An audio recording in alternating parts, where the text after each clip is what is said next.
Le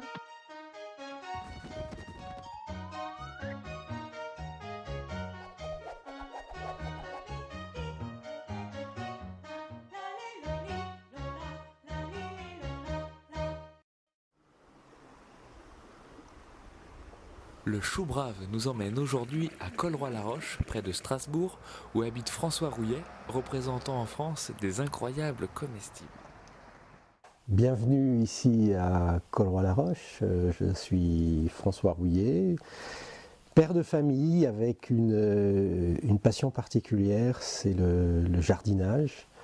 Et une autre passion, c'est le partage, c'est les démarches collectives qui rendent possible notre art de vivre sur des territoires, dans des communes, dans des villages, par l'échange, par le dialogue, la convivialité, le partage.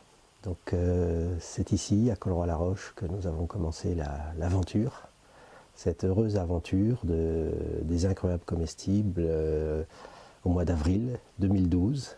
Et je suis heureux de vous accueillir dans notre maison où les enfants ont construit le premier bac de fruits et légumes à partager, nourriture à partager, qui se trouve devant la maison. Et puis ce bac a donné la création d'un autre bac par un voisin, et puis un autre voisin a fait la même chose, et puis le village d'à côté a fait la même chose, et voilà, maintenant ça se développe dans presque toutes les régions de France et à l'étranger également. Incroyable comestible, c'est une démarche des gens, je dirais un mouvement du cœur.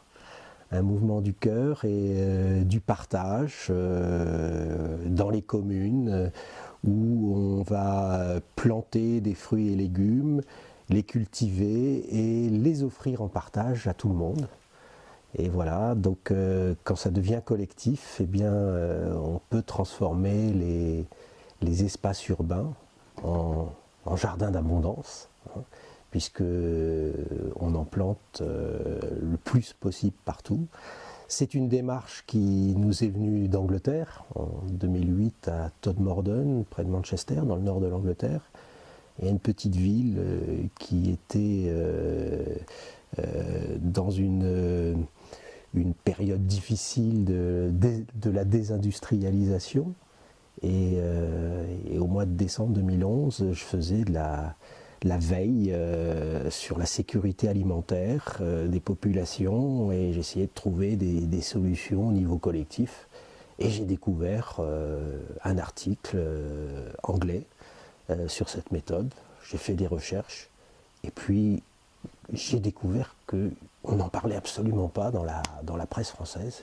Ça faisait 3 ans que ça existait et pas un mot dans la presse française. J'étais stupéfait de voir qu'une méthode qui fonctionne et qui fonctionne tellement bien que Todmorden s'est développé dans 35 communes en Angleterre.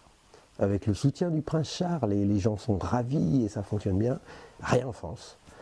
Et donc on s'est réunis en famille avec quelques amis et on s'est dit mais c'est trop génial, il faut le faire, quoi.